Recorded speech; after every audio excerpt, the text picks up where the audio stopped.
What I do know is we're not getting the full story because I just spiritually know that more people are involved this semester, which would be in the fall. They would go backwards. You don't instantly get approved for an event at Turning Point USA. It reeks of an inside job. That is how I feel.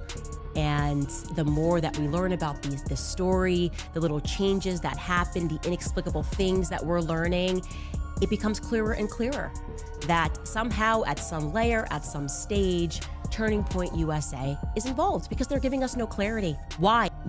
I would not have wanted Erika it would not have been my advice for Erika in a stage of grieving to go from being the widow to being the CEO and the chairman of the company. If I was running the company, I would have said, let's put in place an interim CEO, right? Someone below. Justin Strife, I think, was the COO.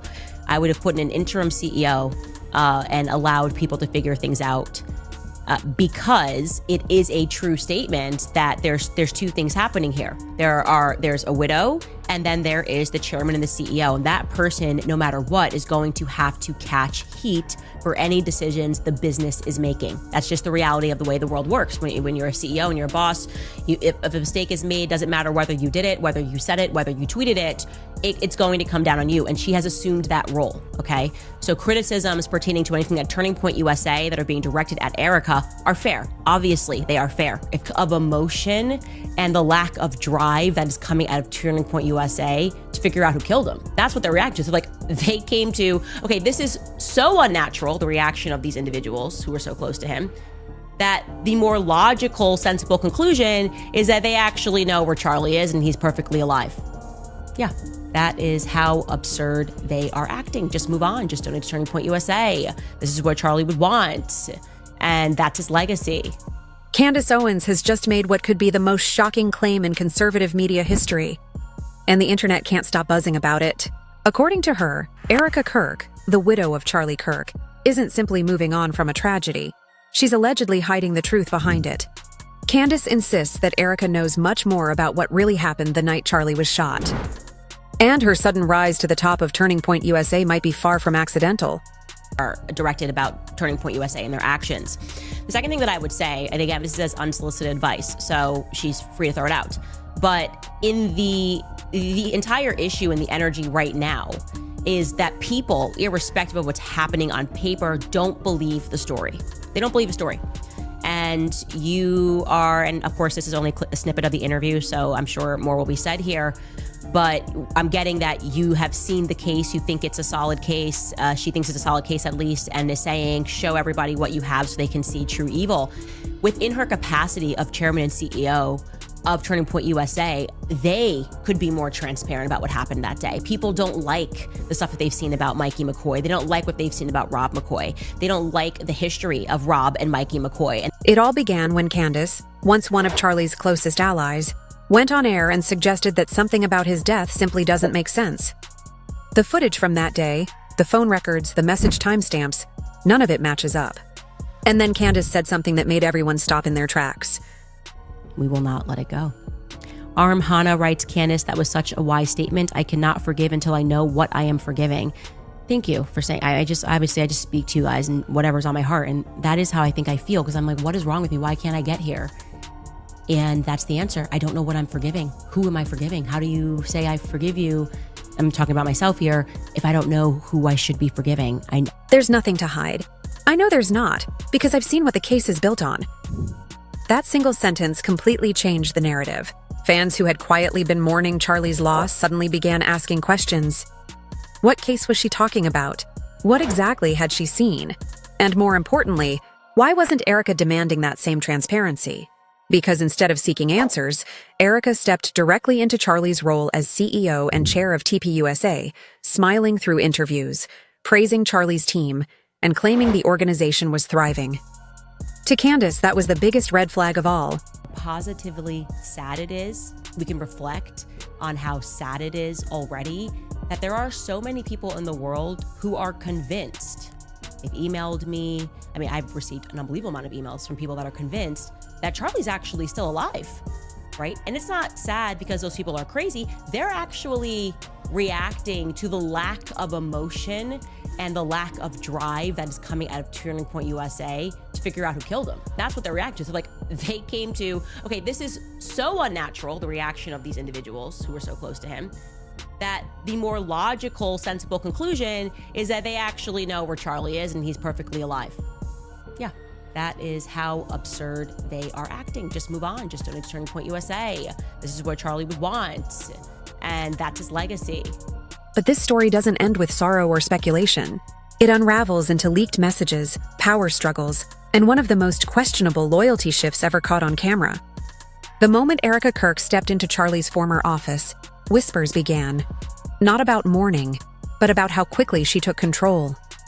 Within days of the funeral, Erika appeared fully composed, sitting across from Jesse Waters, speaking like a confident executive instead of a grieving widow.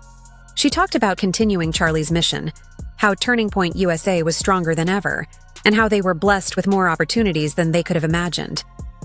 That interview unsettled many viewers, but for Candace, it confirmed that something far deeper was happening. Candace had been reaching out to Erika privately, hoping for clarity about the ongoing investigation. But suddenly, her calls went unanswered. Before long, TPUSA staff began cautioning her to let the past go. So Candace took it public. She accused Erika of hiding behind the company's growing success to avoid questions about what truly happened on September 10th. In a heated statement, Candace said, "They're acting like Charlie simply retired, not like he was taken from us." And she didn't stop there.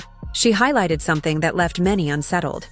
Erika's first public appearance after Charlie's death included a cheerful mention of Mikey McCoy, the chief of staff who had been standing directly behind Charlie at the time of the incident. The same Mikey McCoy who didn't duck, didn't react, and calmly walked away while on the phone. What I realized is that Mikey McCoy, the chief of staff, Turning Point USA, Mikey McCoy, for whatever reason, he always requires an adjective. Whenever they discuss Mikey McCoy, there's an adjective before they say his name. A bunch of people in the Turning Point USA orbit described Mikey McCoy in this very unique manner. I want you to take a listen to that. Let me tell you who the heroes were in this whole thing. We're going to start with 23-year-old Mikey McCoy. And that's when the great Mikey McCoy showed up. And my husband's chief of staff, the amazing Mikey McCoy. My friend Mikey McCoy, the brilliant 24-year-old who at the time when Charlie was shot was 23 and was a hero that day. I used to be known as Charlie Kirk's pastor, now I'm known as Mikey McCoy's dad. He clicked into gear eventually. He did. It was amazing. Mikey was a heroic figure on that day. Amazing, heroic, he was brilliant. It stood out to me really because it's only Mikey that they moved to do it for. And objectively speaking, okay, I don't care what your experience in life is, I would not move to insist that someone was quote unquote heroic for walking away from their friend after he was shot. Okay, that wouldn't be the adjective that came to my mind, heroic. I also don't feel the need ever to qualify any of my friends with an adjective. Think about how strange it would be if on this show, every time I cover Tucker Carlson, I was like, the spectacular Tucker Carlson, the breathtaking Tucker Carlson is under attack in this moment. You'd be like, why are you doing that? Why do I feel like you're trying to program me? This only made me more interested in Mikey and the McCoy story. And I want to be super clear here. No innuendo. I know that Mikey McCoy did not kill Charlie Kirk. We watch him in those moments. But it's also becoming pretty apparent to me that the stage was being set for Mikey to become the new Charlie. In fact, on stage at the memorial event for Charlie and elsewhere, they were trying to prime the public for that plausibility, almost like it was this psychological operation, nod to Rob McCoy and his family lineage, to see Mikey as capable of Candace's voice trembled as she spoke. What kind of man watches his boss get attacked and simply walks away? That's when the internet turned upside down. Mikey McCoy was believed to be one of Charlie Kirk's most loyal allies, his right-hand man, always by his side. But when the footage from September 10th surfaced, people were stunned. As Charlie falls forward, struck in the neck, Mikey doesn't duck, doesn't even glance back. He just lifts his phone to his ear and walks off calmly. No shock, no fear, just unsettling composure. Then came the contradictions. Mikey's father, Pastor Rob McCoy, publicly claimed his son was covered in blood after the shooting. A statement instantly disproven by the footage. No blood, no panic, no rush. And that single lie made the internet spiral. Why lie about something so easy to verify? Even stranger, Erika later told Jesse Waters she was on the phone with Mikey during the incident, directly contradicting the pastor's version. So who's telling the truth? The father, the chief of staff, or the widow trying to control the narrative?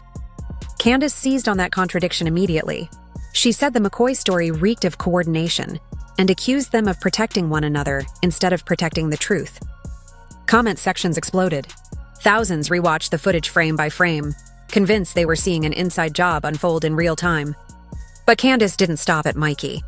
She hinted the silence ran far deeper inside Turning Point, and that another name kept appearing in her sources' messages. When Candace said she had receipts, no one expected what came next.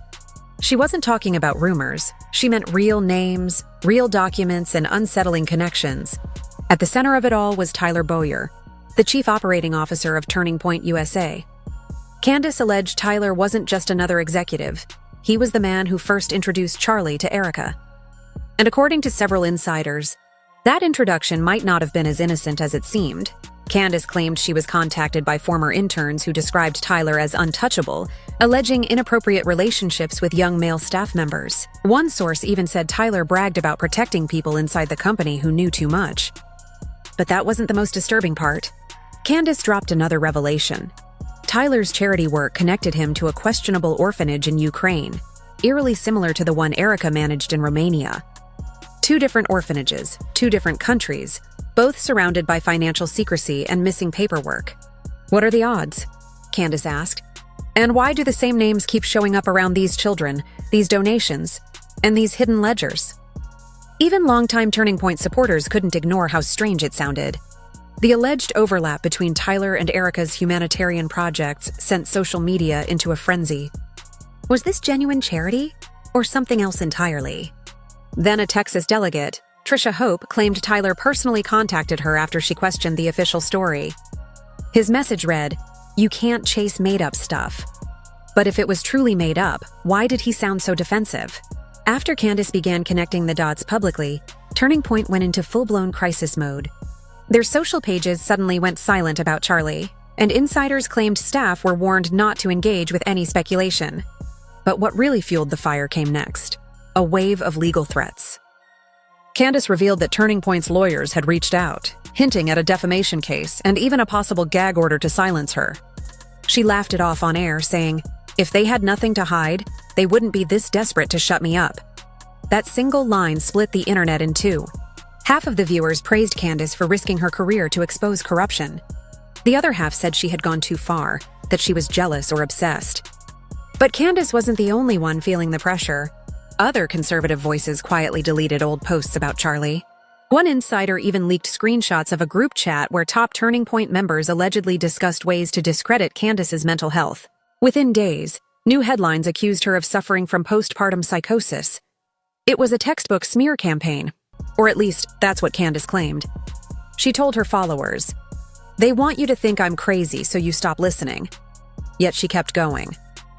Every attempt to silence her only made her louder, more specific, and armed with new receipts. She even hinted that someone inside Turning Point had contacted her with access to unedited footage from the day Charlie was killed. That's when things went from suspicious to chilling. Candace described what she allegedly saw, and it didn't match the official narrative at all. She said there were missing minutes, blacked-out camera angles, and mismatched timestamps between staff messages and the supposed timeline. According to her, the entire sequence felt staged. Viewers rewatched every leaked frame and began spotting strange details. A guard moving before the shot, a figure on the phone at the wrong moment, someone smiling seconds after chaos erupted. Was it coincidence, bad editing, or something far darker? Candace's frustration grew. She demanded transparency, full reports, and a proper chain of custody for the evidence. "Where are the bullets?" she asked. "Where's the footage of the shooter?" Silence. Not one official update from Turning Point or federal investigators. Meanwhile, Erika continued doing press, celebrating Charlie's legacy, announcing new projects, and posting polished photos captioned, "Moving Forward." To Candace, that silence was deafening. If you truly believed the case was solid, she said, you'd be begging the world to see the truth. But every new question seemed to disappear into the same void, and that only made the whispers louder. The more Candace spoke, the stronger the resistance became. Invitations vanished, brand deals froze, and colleagues who once laughed with her stopped replying. Outlets that once praised her began quietly distancing themselves, saying it was safer not to get involved. But Candace didn't back down. If anything, the isolation fueled her fire. She dropped another revelation. A Turning Point insider had allegedly confirmed that certain files related to Charlie's death were marked as restricted internal documents, accessible only to a select few. And whose names were on that list? Erika Kirk, Mikey McCoy, and Tyler Bowyer. That revelation changed everything. What began as speculation about Erika's behavior turned into a national guessing game. Was this grief or a cover-up? People began comparing her public appearances side by side. Erika laughing on podcasts versus Candace breaking down in tears demanding answers. To many, it didn't look like two women mourning the same man. It looked like one woman protecting a brand, and another trying to defend a friend's legacy. Then came the most shocking twist yet. Candace hinted that several people close to Charlie believed he had been distancing himself from Turning Point before his death. That he was planning something major, something that could have threatened certain people's influence within the organization. She never revealed what it was, but the implication was powerful enough to shake the internet. Meanwhile, Erika doubled down on her image. Press tours, interviews, magazine spreads, all promoting the idea that Turning Point was thriving under her leadership.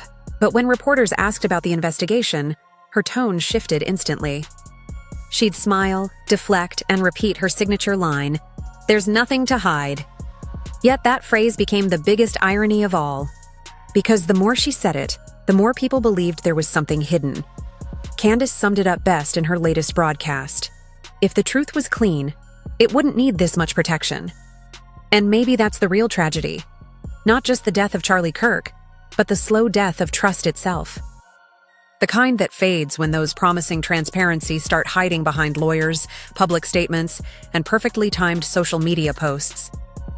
No one knows what Candace will expose next. No one knows if she'll ever prove what she suspects. But one thing's certain, she's not backing down. She's drawn her line in the sand, warning that if she ever goes silent, it's because they made her. In her own words, "I don't care who gets uncomfortable. The truth is the truth. And no lawyer, no threat, and no powerful friend is going to bury it." And that's where things stand now. A widow building an empire, a whistleblower igniting chaos, and a movement caught in between. Whether it's conspiracy, coincidence, or calculation, one thing is undeniable. The Turning Point saga is far from over. It's only just beginning.